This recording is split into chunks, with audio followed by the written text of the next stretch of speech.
But the one that spoke Portuguese, he was a Christian.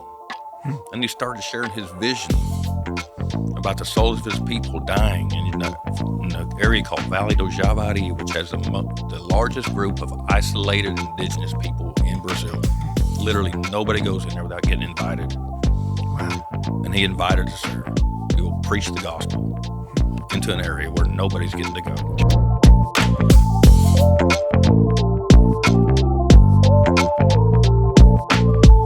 Welcome to the OWNIT365 podcast. This is a podcast dedicated to helping every individual become outward-focused followers of Jesus in every aspect of life.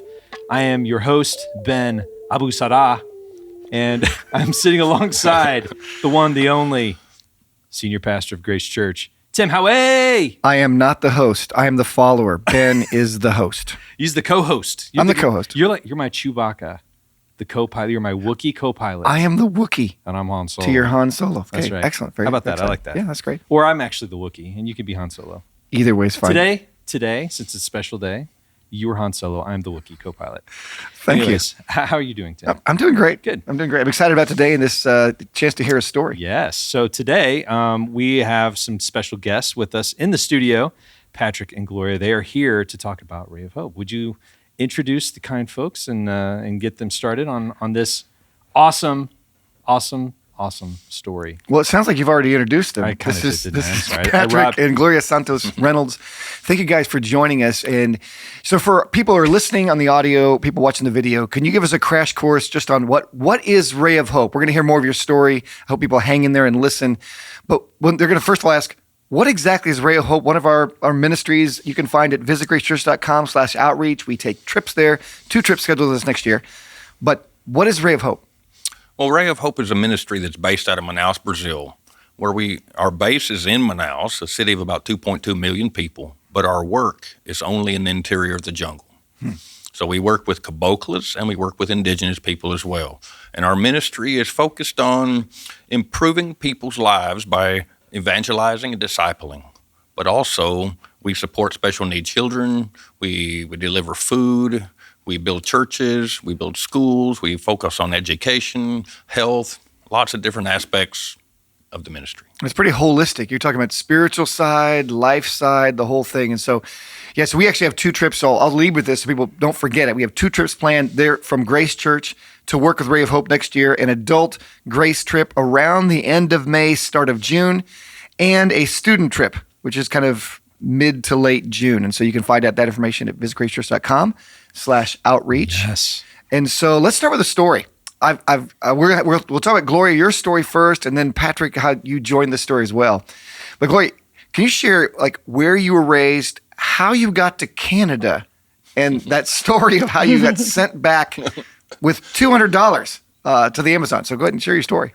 Hello, good morning. It's so nice to be here and talking to you, share with you what God is doing in the Amazon through you and through all of us there. I was raised and born and raised in the Amazon, Manaus. My mom is from a small tribe and my dad is from descendant of Portuguese. I'm a caboclo. This is the race I am. And I was raised in Manaus, and my dad was a very evangelistic person. So since from the young age, I was speaking in downtown Manaus with the big speaker, sharing street Jesus. Preacher. You're a street preacher. Wow. Yes, I was. Yes. Wow.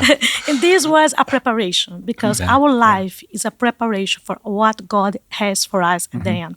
And so 22 years ago, I was having a very hard time in Manaus, in my city, and by a miracle, because my dream always had been go to a Bible school in English because I want to improve my English. I still want to improve my English. Well, so do I. I want to improve my English as well. I think mine's going downhill. Yeah. That's right. God did in a miracle way that I could go. I went to Bible school in the Assembly of God for 4.5 years.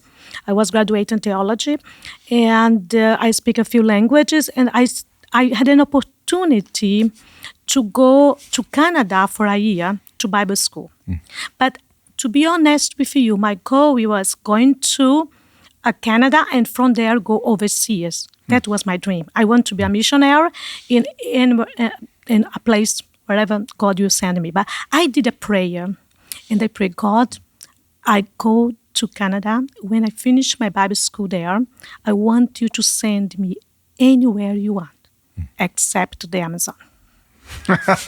Well, Didn't want to go to the Amazon. Can I ask why? That's so yeah. great. Why did you not want to go to the Amazon? I was born there. I travel a little bit by my work. I work in different hotels. I work in Italy. I work in different countries. I was a marketing manager for the Amazon. But I had a very difficult year. And that time it was like, I just want to move on my life out of this seat. So even loving my family and my church and my friends there, the Amazonian people, but I wanted something different forever. But God brought me back to the Amazon.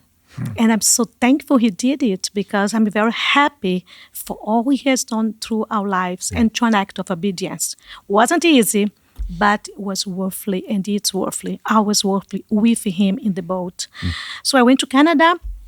I was there all in preparation to go to overseas. And one day they have a mission fest in Vancouver. So I applied for every mission I saw there, and there was a bunch, So I was 2 days applying for things, and nobody never called me or contacted me or emailed back. Oh, wow. So in my last day in Bible school, I had a hope. So I have 3 months more. I go to Portland, and from there, God will direct me to anywhere.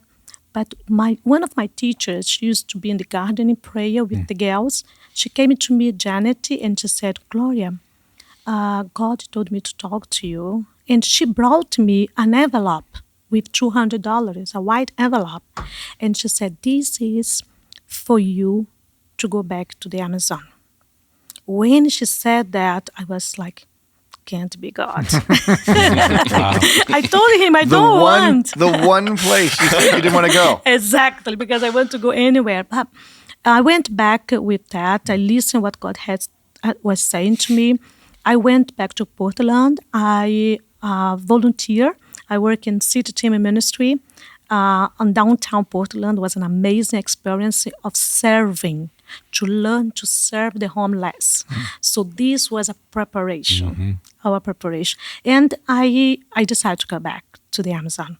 I remember I left in that time to get back to Amazon. We had to go to different places, from Portland to many other places. It would take like 2 days to get there. I left Portland with my heart set. But when I was flowing above the Amazon, it was a daytime, and I saw the jungle, and I saw the little village, and my heart started to change. I can tell you, I get in the airport of Manaus with a different heart. I was another person in Jesus.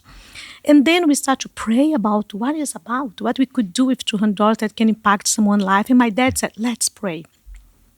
You and your dad were praying? Yes, my dad and my mom. So I brought to my family. I said, this happened. I told the whole story. And my dad said, we're going to pray. And we start to pray. 3 weeks passed. My dad had a little house in the jungle, and he rescued a little boy from the middle of the jungle, all full of blood, running in his car. And this boy... Was he cut up? Yes, he had a lot of cut and a lot of blood in his face, 4 years old. Wow. And just entered the car, and this is jungle, this mud road. And this boy, and my dad, someone persecuting him. So my dad opened the car, put him inside, went out. So my dad went to the first village, took him to the hospital, treated him, and the people in the hospital said, go to the police. My dad went to the police station, and the guy from the police said, oh, you find him, he's yours. We don't care. We have so many things here going on in this village. We are just 2 policemen, so get out of here, take the boy with you, and that's it. Wow. So sad. So my dad brought this. My dad started to think, I go to the grocery store, because usually the little grocery store in the village, they know everyone. Right in the door, when my dad come in with this boy, the one of the store said, oh, he recognized my dad and said, Senor Joaquim, what are you doing with the son of the crazy woman? So my dad put the boy back and came there, and my dad was really upset. So he said, why you call this in front of the kids? So he said, oh, but this family, they are nothing. The father is an alcoholic, but the mother is crazy. They have this baby. I said, where they live? He said, oh, they have no house, but has a hut behind the soccer ball field. They are staying there. So my dad went, and when he arrived, she was on the floor, pregnant with blood in the face. So somehow the boys were playing soccer, upset with her, stoned the house. Mm-hmm. And when they stoned the house with all the pieces of glasses, she thought she will die. She put him outside and told him, run to the jungle and be saved. So she was trying to help him. Yes. It sounds like, yeah. And so that woman had a lot of health issues. Without medicine, she'll have a lot of attacks.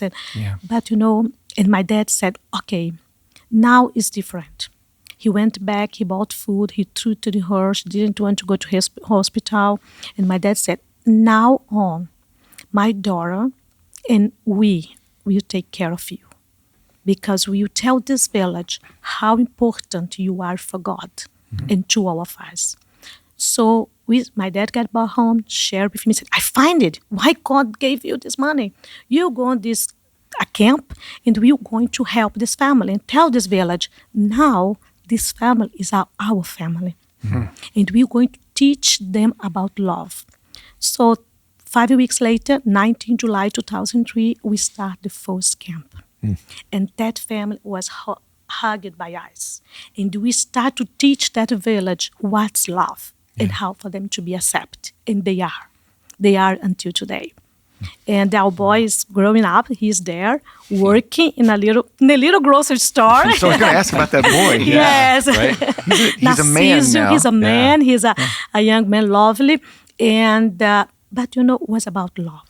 So in the 19 July 2003, we hold a camp. I have learning in Canada to do a camp. So we had the children ministry. We talked to the moms. By the end of this, one of the girls who were helping me came with a little girl, 11 years old, and she said, she wants to talk to me. And she said, Chia. Chia is the lovely way they call us, the teachers or professors or someone they love. Chia, I want to ask you when you come back.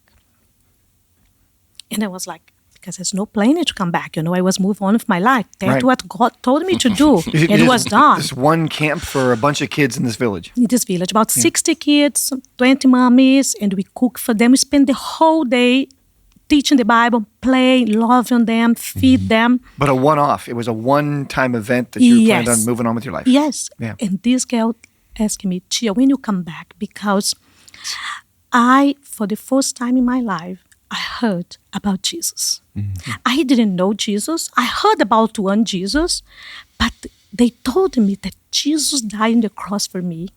Jesus is alive, and Jesus loves me. And you all love me too.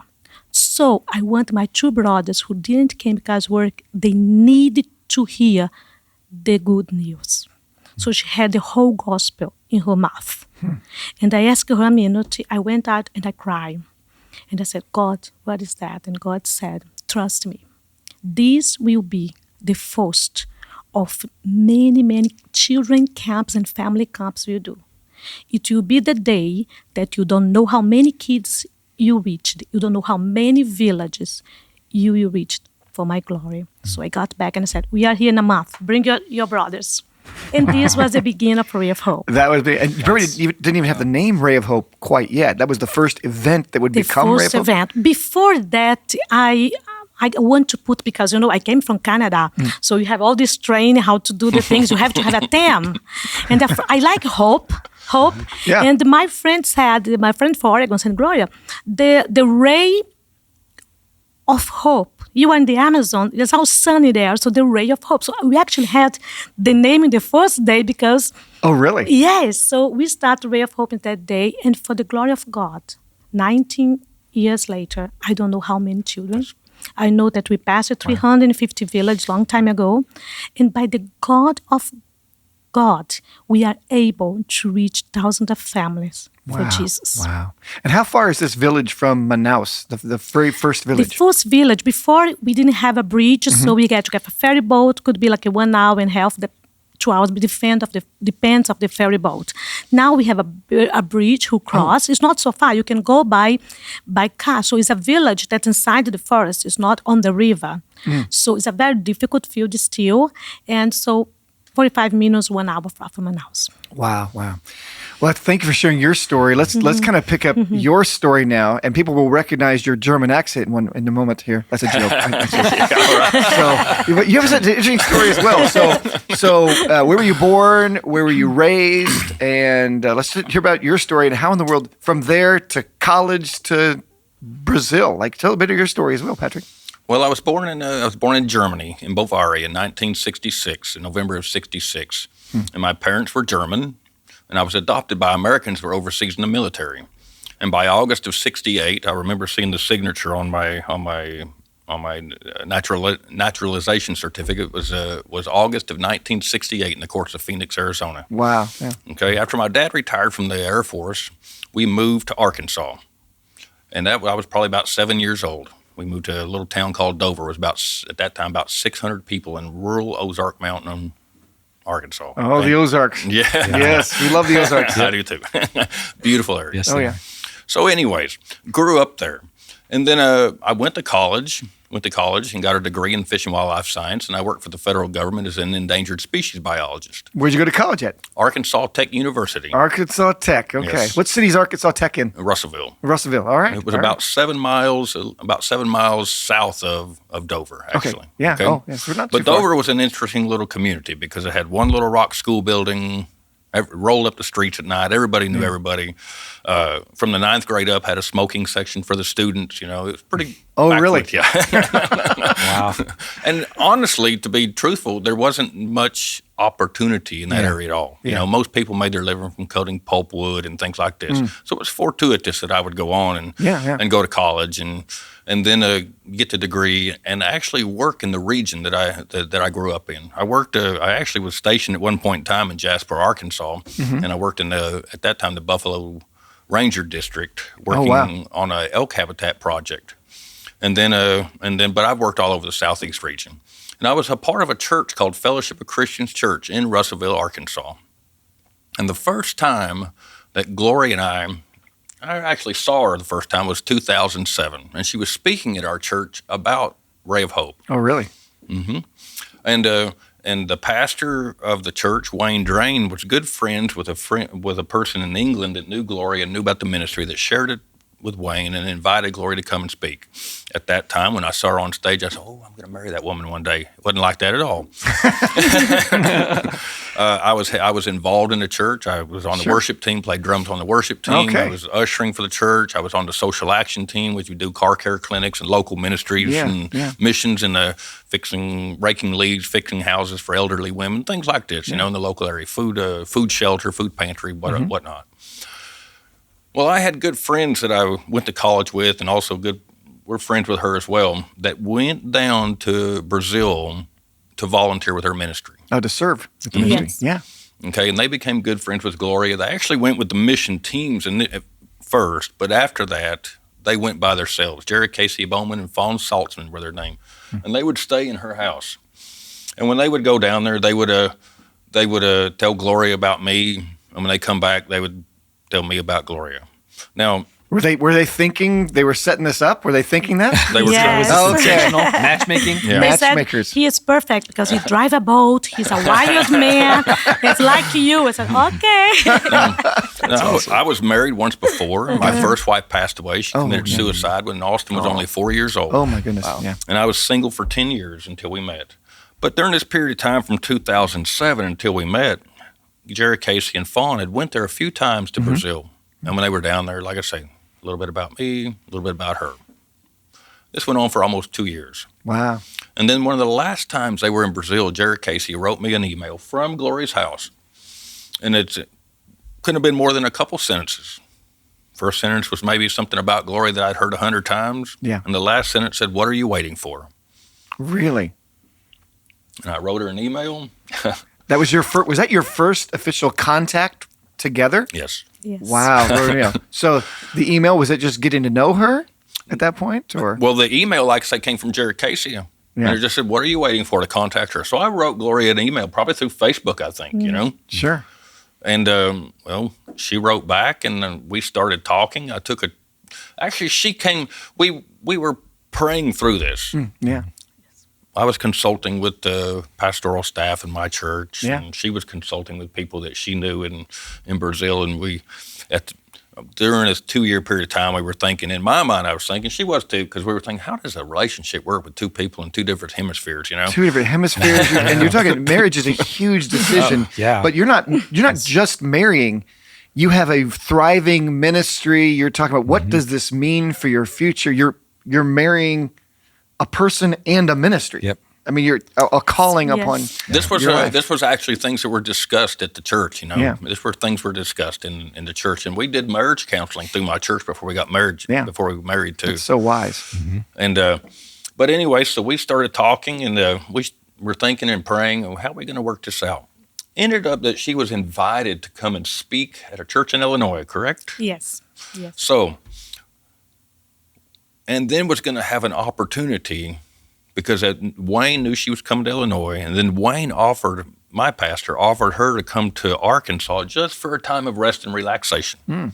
So this is the point where we're going to meet. The pastor didn't know anything. We- The yeah. pastors never know Yeah. anything. Well, yeah. I can vouch how pastors don't know. Yes. He just wanted me to rest. He knew I was doing like 24 trips a year Wow. Yeah. alone, without him, but Yeah. say, alone in the boat, like managing everything. Yeah.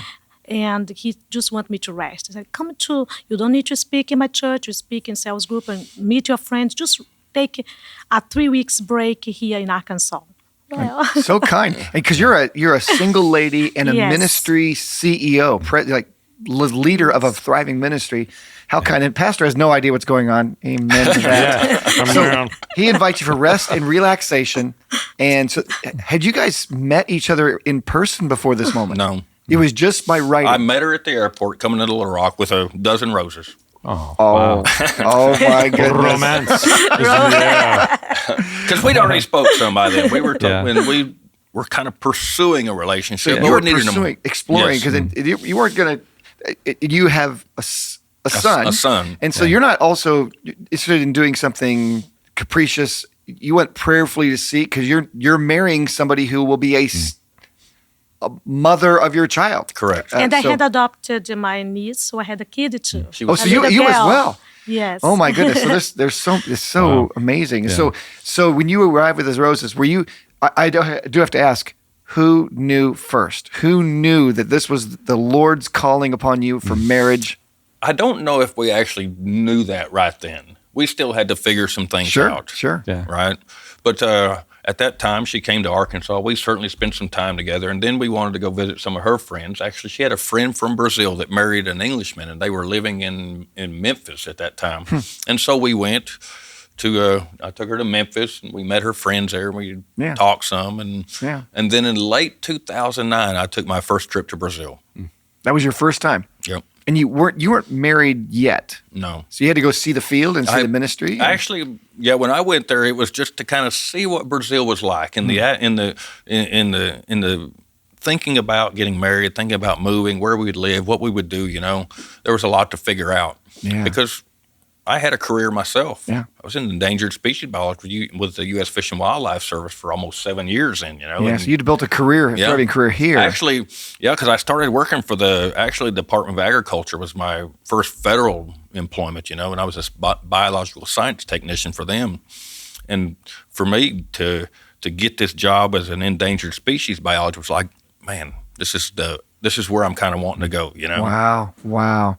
And so the discernment process, you're down there, he's visiting the ministry and visiting the area.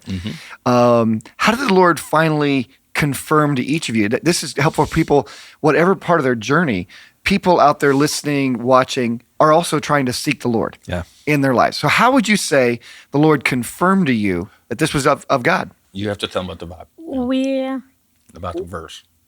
We prayed, and we have 2 kids. It's not all about us. Yes, absolutely. And I knew God wants the Amazon. We stay in the Amazon. So remember, we pray a lot. He fits right away with my family. He fits away in the boat. In the boat, he was like if he was from the Amazon. Really? So Yeah. I saw he get in the speedboat, like help the guys to fix, arrive in a village, go up carrying 3 food bags, and the whole team said, "Oh, he's a hard work man."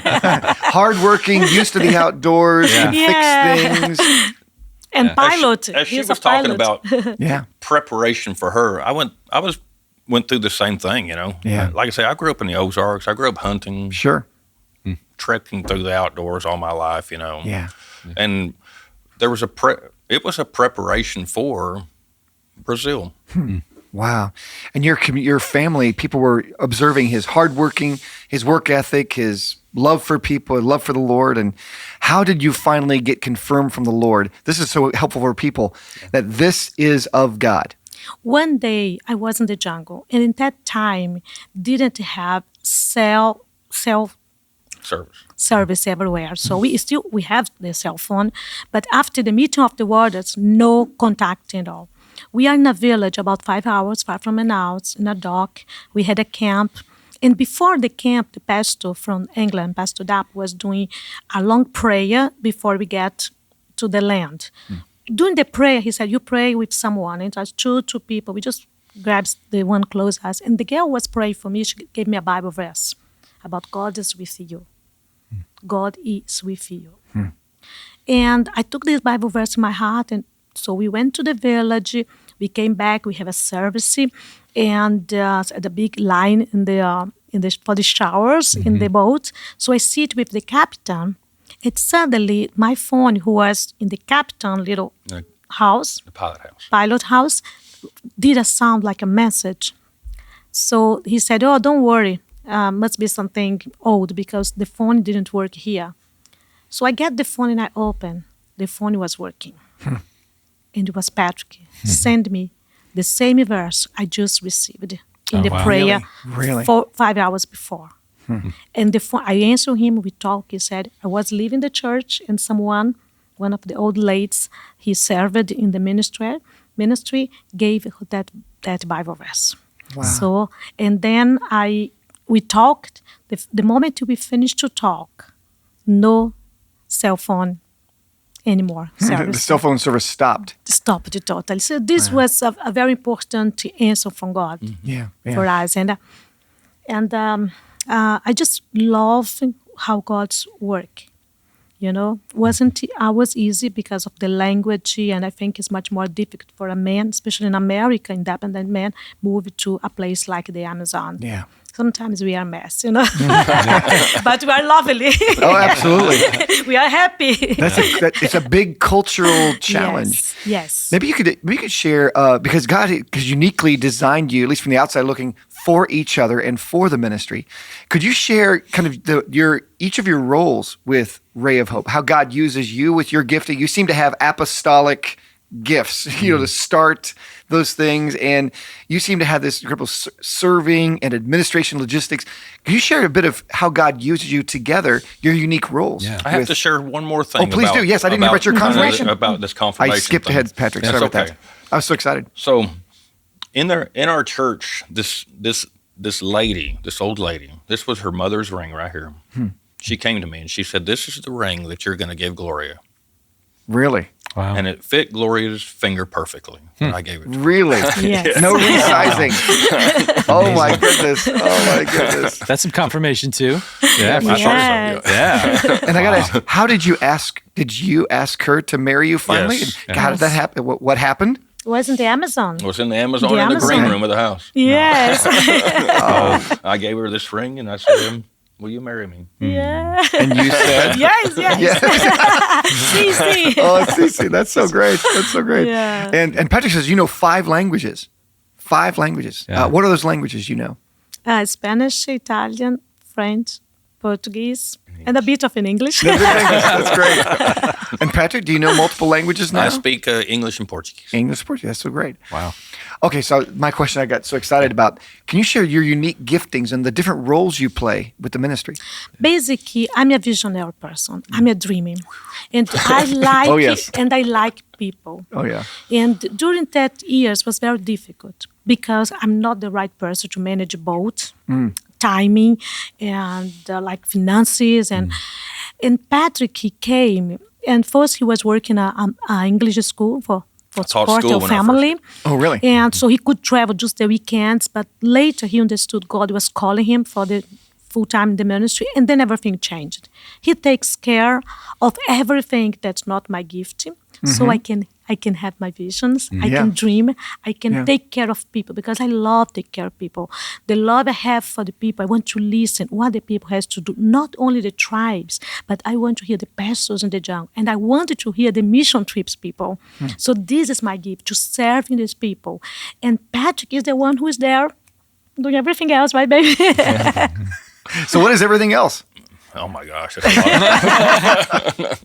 It's a lot of stuff, But God's called me into the ministry as well. Yeah. I do, man. We were having some issues before I became part of the ministry. There were some issues with mismanagement of the things Ray of Hope had. Sure. People were stealing things. Oh, and, wow, taking gas and not using the money. If you're not tracking it down, not watching it, those things sprout legs and they start to walk away. And so that's when I decided. I said, okay, I'll take over these things and I'll manage this aspect of the ministry. So you were teaching in Manaus? I was, yes. When I first arrived there, my son started at a school called the Amazon English Academy. Okay. And I went there when I enrolled my son into it. I just got my work visa and I gave it to the lady there. And I said, look, I'd be interested in doing something with the children here from an environmental approach as a volunteer. Sure. About maybe 3 weeks or so went by, and she called me and said, would you be interested in teaching science and biology here at the school? That's fantastic. That's right up your alley. And I said, well, I never really taught before at this capacity, children. But sure, I've studied more ologies than I can count, and so I thought, yeah, absolutely. So I started teaching science and biology to 5th, 6th, and 7th graders at this school, and I did that for a while, and then I just was being called more into the ministry. Yes. And so I resigned. And at that time, too, they were just putting more things on top of me. And then pretty soon I was teaching the Bible at the school. I was teaching mathematics at the school, which was really understaffed the school was. I was teaching science and biology, doing 3rd grade, 4th grade, 5th grade, 6th, 7th grade. And I was like, for the same amount of money. Right? Yeah, that's right. And at the same time, you started to hear reports about the ministry, things sprouting legs, people taking things or things not managed well. And did God start to work in your heart together? I think so. And I think, too, this was our first year of marriage, too. Oh, sure. We were in our first year of marriage, and she was still traveling quite a bit. Yeah, and so there were some things that we needed to kind of work out so that we could kind of focus, too, on our marriage together with whatever we're going to do. It's hard for first year for anybody. Yeah. And then when you add in the cultural differences, oh, my goodness. And management of a, giant ministry. And 2 kids in a blended family now. A lot of challenges. Yes. Oh, my goodness. It's amazing. And so you switched over. So you do everything. You do everything from – give us some examples of what you do for the ministry. Well, I manage the boats. I manage the finances. We actually have a finance manager, but I oversee a lot of our U.S. our U.S. Communication with our partners is what I do. So absolutely. How many boats do you guys have? We have 2 now. We had 3 at one point in time. Okay. We had one that was 21 meters long. We sold it. It just became more of a headache to manage. It was quite an older boat, and it cost lots of money to maintenance and upkeep on it. Yeah. And then now we've got 2 small boats, one 9 meters long and one 6 that we use for logistical support on the bigger boats that we rent for the mission teams when we have those. So that's fantastic. But over the course of the years involved in the ministry now, I've become more involved in the ministry aspect of Ray of Hope as well. And my particular calling is actually more towards the indigenous people. I've had opportunities to go into areas, indigenous reservations, and minister where people just aren't being invited into. And one of the last places I went, it's very hard to get into, was late July, August. I did it was actually a trip I did with a governmental organization to Atalaya do Norte, which is the most western municipality in the state of Amazonas on the border of Peru and Colombia. It's the most preserved Amazon I've ever been in. Very remote, 1,500 kilometers west of Manaus. And I went there to do a research into potential tourism there. And while I was there, I was made friends with the Secretary of Tourism and different people, but I also made some contact with some different ethnic groups there that aren't around close to Manaus where we've been working. And I left, and when I made contact with, I didn't talk to him anything about tourism, but I did talk to him about Ray of Hope. And when I left from there, I came back to Manaus, and I guess it must have been about a week or 10 days later, the Secretary of Tourism called me there, and he said, look, I'm coming to Manaus with 4 different people from different ethnic groups going to be selling art at an art exposition in Manaus. Would you want to meet them? I said, yes, I would.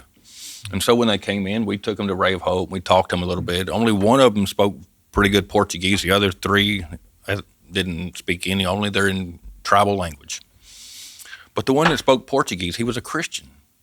And he started sharing his vision about the souls of his people dying in an area called Vale do Javari, which has the largest group of isolated indigenous people in Brazil.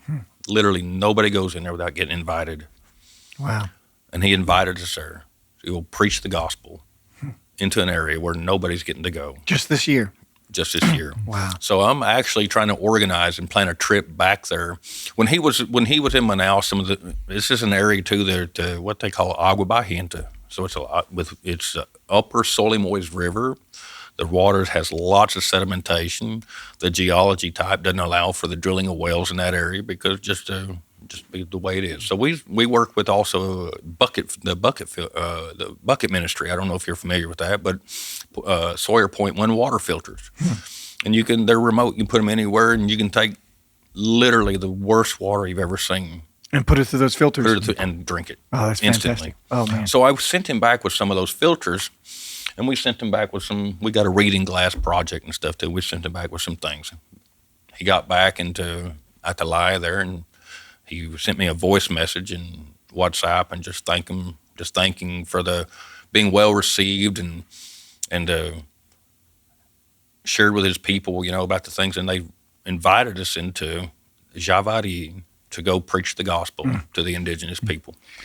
I might want to encourage you. It's amazing. What an amazing opportunity to minister. That's one of the reasons we partner with you is your passion to reach unreached people groups, those tribes, remote tribes. Maybe we're going to get to COVID in just a moment, but let me, first of all, if you could share with people what a trip looks like. I was going to ask that question. Yeah, Yeah. Because we're talking about trips. You're talking about the adult grace trip from end of May to start of June, the student trip in mid to late June. Can you describe to people, so this might help them envision when they jump on a plane and they land in Manaus, what does a trip look like from the start to finish? What happens? Okay, we arrive in Manaus. Normally, we have 1 day to preparation for the trip, and the second day we get in the boat, and together, the team who's going and our volunteer team, translator, we get together, and we're going. Depends where the village we go. Sometimes it's 5 hours. Sometimes it's 20 hours. So depends of the area we're going to serve. Grace Church has 7 different areas. And we arrive in this village, and together we are going to loving people. It's a houseboat. People sleep on the boat sleep in as the well. boat. Yes, sleep in the hammock. So we have a very good cooks who brought, the Amazon, if you like fresh fruits and the fish, you are in the right place. And also we have a very good preparation of menu for all people. But we serve people we love. I always say to the teams, if you know how to smile, you are ready to go. So the ministry is serving ministry. We're going to share with Jesus an action of love. Many times the churches have difficult to go to certain village, so they call us. And we go the first time, and then we bring the pastor, the missionary with us, because we love on people and talk about the pure gospel, the simplicity of the good news of Jesus. And our dream is to see the Amazon to the feet of Jesus. That's wonderful. We use social projects to open doors for us to preach the gospel. What's some examples of social projects? Well, you could arrive in lots of these villages and communities, people all throughout the Amazon. Some of these villages, there might just be 4 or 5 families, 4 or 5 individuals, and stuff. Some bigger and some smaller. But anyways, they're often very impoverished, very poor areas, And we could arrive there and we could just preach the gospel, and we could leave them in the same situation we arrived. Sure. But that's not what we can do. Right. So some of our social projects, we do medical missions. Okay. We do we have psychologists with us. We do women's ministry, men's ministry, children's ministry, youth ministry. These are some things, Gloria, you're talking about, the showing the love of Jesus. Yes, yes. And then sharing the simple, pure gospel. Yes, yes. And serving people. For example, when we go, we want also become someone that they can count. So we have a base in Manaus. It's very busy also right now because those villages, when they have a situation, they come to us and they have someone to talk to. You know, the man Patrick was talking about, the indigenous young man who wanted to preach the gospel for his tribe, he cried and he said, finally, someone is listening to me, to listen what God is put, because he had a burning passion for mission and nobody was listening. Going back, yeah, that's fantastic. How many days would the trip typically be? Would people be on a boat? From 7 to 10, the total trip. Yeah. In the boat is 6. Depends of the team, 5, 6, or 7. That's maximum. To Atalaya, you couldn't do this by boat. You'd have to fly to Tabachinga, and then you do a route to Benjamin, and then another onto Atalaya. This trip would be I haven't got all the logistics worked out for this trip yet because it's far away. Gotcha. But the normal trips that you guys do, it's take about that, 7 to 10 days. 7 days. How did you? I'm sorry, 7 to 10 days. How did you modify or adjust during the past 2 years when we had the pandemic came and those kinds of things? Something very interesting happened when the pandemic came. From one day to others, all our trips were canceled. We just had one team there that left in the last plane leaving Manaus. We had a medical mission on the last plane out of Manaus back to Miami when they shut the whole airport down. Really? The last day. Wow. And then we started to pray, and of course, with the pandemic came, the poverty came, and the situation, the people lost their jobs. All areas, we work with special need kids. These moms cannot take the kids to the hospital to be checked. So and we are very busy. And we start to pray. So in the first 6 months, generosity came from you and other partners that we could have food bag delivered for this family. And we use different ways. We put Bible verses in both sides because the word of God is alive. And it's alive, is speaking the whole time. And I have a testimony of this mom. She said she cut and she put in the front of the freezer the Bible verse. Every day she will read for the kids. That's so awesome. And was said she lost her dad for pandemic, but she still read the Bible verse. And God every day, that same verse. She didn't have a Bible in her heart, but she had that Bible verse that she was reading, give her strength for day by day. So this first 6 months was there. We are busy with humanitarian work, but we start to pray. And more we pray as a team, by Zoom, God was telling, spread my tent. And they closed the rivers. All the rivers are closed. How can you, a boat ministry, can spread the tent without a river, without boat? Right. And I said, Patrick, God said that we are going somewhere. Patrick said, I'm going to do my bag. So he did. He packed. He has faith. He packed a big bag, and he said, I'm ready to go. Abraham, getting ready before you even know where you're going. That's awesome. I received a call from someone that I didn't know, but she heard about us and said, oh, you guys are good to organize trips. I said, oh, yes. She said, okay, I have a UX8 project, came to World Vision, and I'm a new director of World Vision for this project.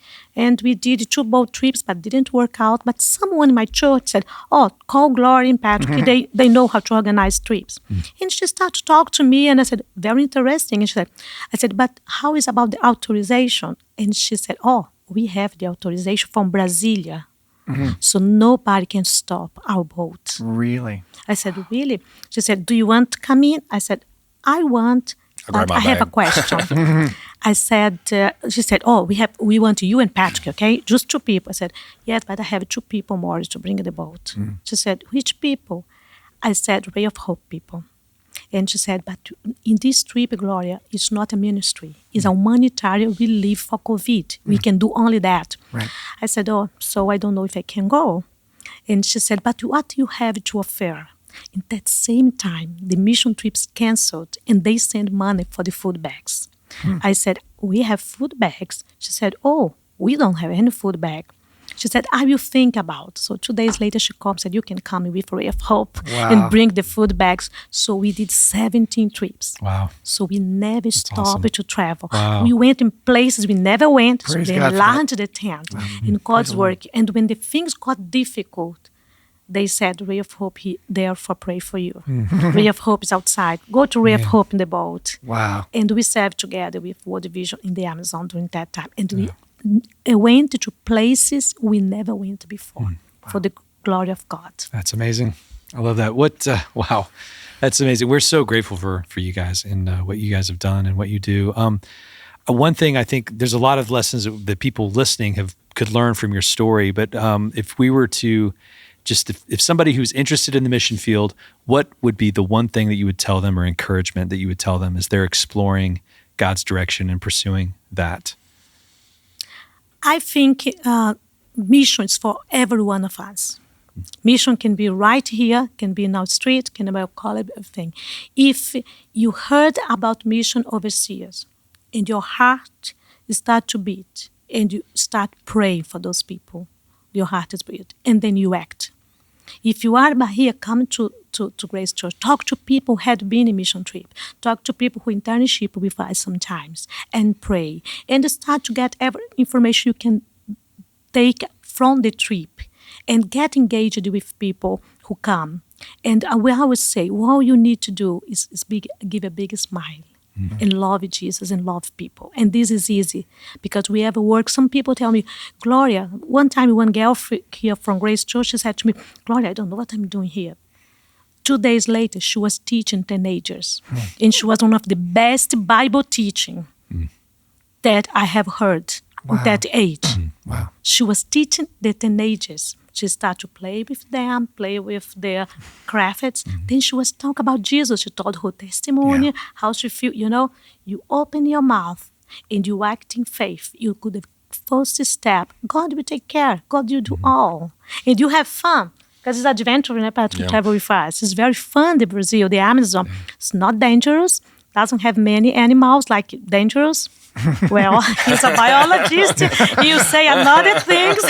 That's right.